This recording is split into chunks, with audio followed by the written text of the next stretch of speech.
Assalamualaikum warahmatullahi wabarakatuh. Halo teman-teman mahasiswa psikologi, ketemu lagi dengan saya di Beranda Psikologi bersama Andromeda berbicara psikologi. Kali ini kita masih belajar di kelas asesmen psikologi dengan topik yang kedua mengenai ruang lingkup, alur, dan prinsip asesmen psikologi. Kalau pertemuan yang lalu kita sudah membahas mengenai tujuan asesmen psikologi secara umum, maka di pertemuan kali ini kita akan melanjutkan membahas tujuan asesmen psikologi secara lebih spesifik dikaitkan dalam ruang lingkupnya masing-masing. Nah, kita lihat terlebih dahulu, ada ruang lingkup apa saja dalam asesmen psikologi? Ada 5 ruang lingkup. Yang pertama, bidang industri dan organisasi. Kemudian yang kedua, pendidikan. Yang ketiga, sosial. Keempat, klinis. Dan kelima, perkembangan. Oke. Sudah terbayangkah oleh teman-teman apa tujuan asesmen psikologi di bidang masing-masing? Kita akan telaah bersama-sama sekarang ini.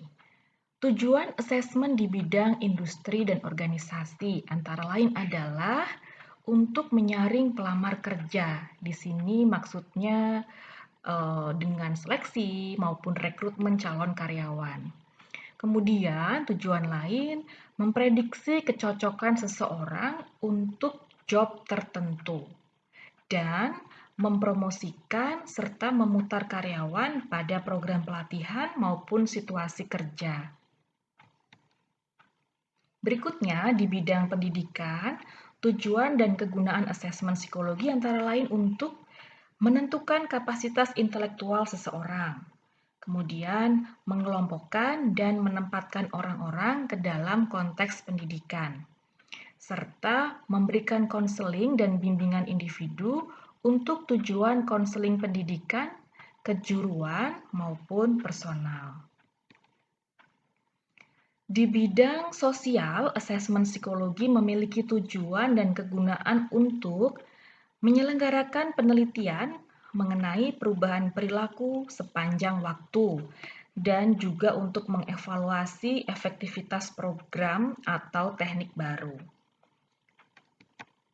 Selanjutnya, tujuan dan kegunaan asesmen psikologi di bidang klinis antara lain untuk menegakkan diagnosis, menentukan perawatan psikologi dan fisik di klinik maupun rumah sakit, kemudian mengetahui gambaran kepribadian seseorang, apakah ada indikasi klinis ataukah tidak, dan yang terakhir mengevaluasi apakah seseorang secara mental competent to stand trial for a crime. Maksudnya di sini bahwa dalam beberapa persidangan kasus hukum ataupun kriminalitas, seorang terdakwa harus dipastikan terlebih dahulu apakah ia kompeten untuk diadili atau tidak. Kompetensi biasanya memastikan bahwa terdakwa dapat secara rasional membantu pembelaannya sendiri. Sedangkan inkompetensi berarti bahwa jika terdakwa menunjukkan sebuah indikasi klinis dan membutuhkan perawatan psikiatris. Secara mental, ia tidak bisa memahami apa yang sedang terjadi dan mengapa ia melakukan perbuatannya tersebut. Nah, lalu apa tujuan asesmen psikologi di bidang perkembangan? Berikut dapat disimak tujuannya, mulai dari mengidentifikasi apakah ada hambatan atau gangguan perkembangan baik pada anak, remaja, maupun dewasa. Kemudian setelah itu menentukan langkah intervensi secara dini untuk mengatasi gangguan-gangguan tersebut, serta mengevaluasi perubahan kognitif, intrapersonal, dan interpersonal dalam kaitannya dengan program pendidikan, psikoterapeutik, maupun program intervensi perilaku lainnya. Baik teman-teman semua, jika tadi kita sudah memahami apa tujuan asesmen sesuai ruang lingkupnya masing-masing, Maka sekarang kita beranjak untuk memahami apa yang menjadi objek dari asesmen psikologi. Apa sih yang diperiksa, diukur, dan dinilai dalam sebuah asesmen? Asesmen mengukur, memeriksa, dan menilai sebuah kompetensi. Kompetensi dapat berbentuk pengetahuan, kemampuan, karakteristik pribadi, dan keterampilan. Pengetahuan meliputi apa yang dipahami seseorang mengenai sebuah objek yang dia pelajari. Tesnya berbentuk tes pencapaian prestasi. Kemudian yang termasuk dalam kemampuan antara lain kemampuan intelektual atau kecerdasan, kreativitas, pengambilan keputusan, problem solving, dan lainnya. Untuk karakteristik pribadi, contohnya adalah pengendalian diri, kemampuan membangun hubungan sosial, tanggung jawab, dan lainnya.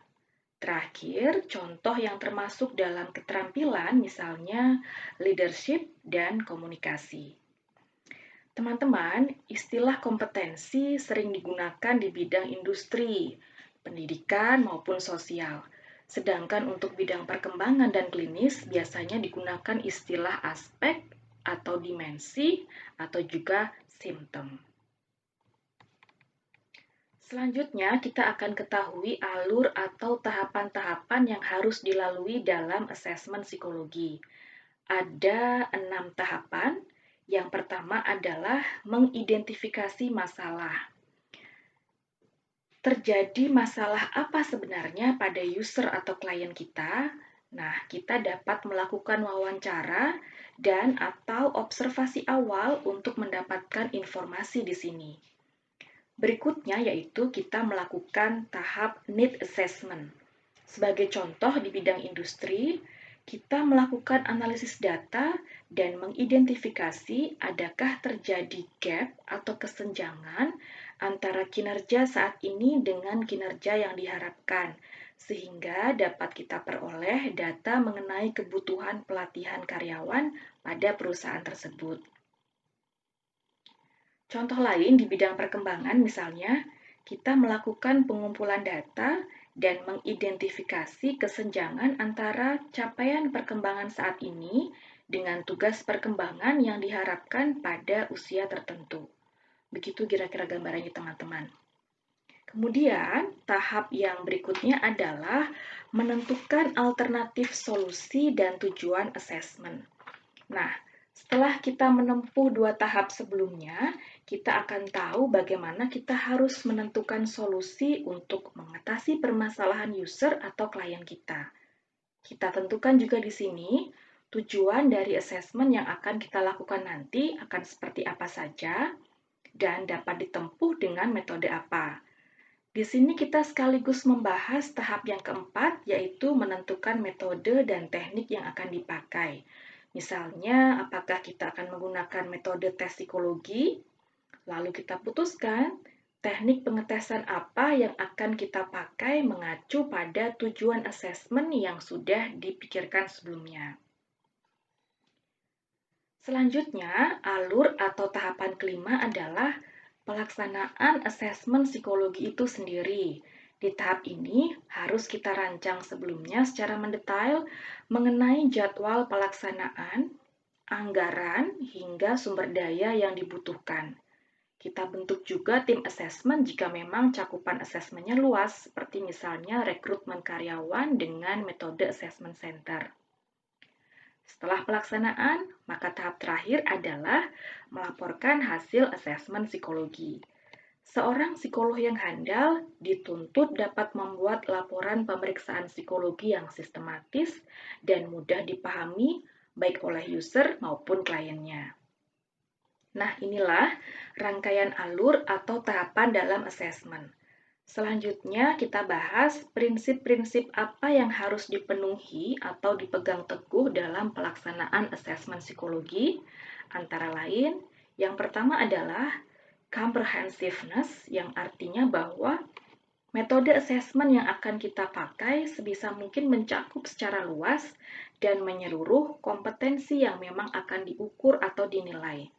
Kemudian, pragmatis, memiliki makna bahwa seorang asesor harus mempertimbangkan konsekuensi yang mungkin timbul dari proses asesmen yang akan ia jalankan, dan lalu memutuskan metode apa yang tentunya memiliki kemanfaatan nyata bagi penyelesaian masalah yang dihadapi oleh kliennya.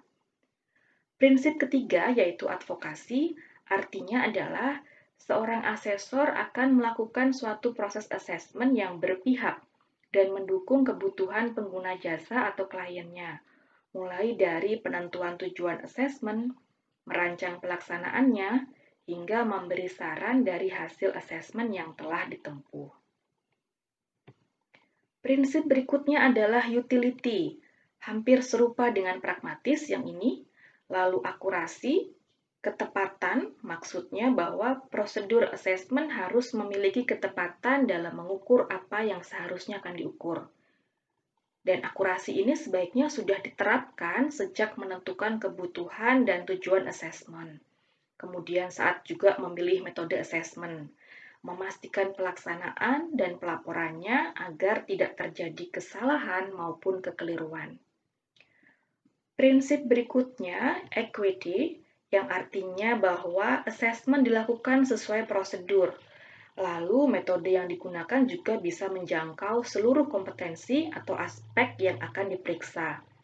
Dan yang terakhir adalah skill administration yang terkait dengan penguasaan administrasi tes dari awal hingga akhir. Tentunya ini menjadi syarat penting terselenggaranya asesmen yang bisa dipertanggungjawabkan hasilnya.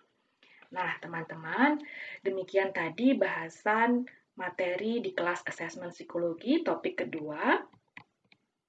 Ini adalah beberapa referensi yang saya gunakan. Nantikan kuliah berikutnya, tetap bersama saya Andromeda dalam Beranda Psikologi. Selamat belajar teman-teman, terima kasih.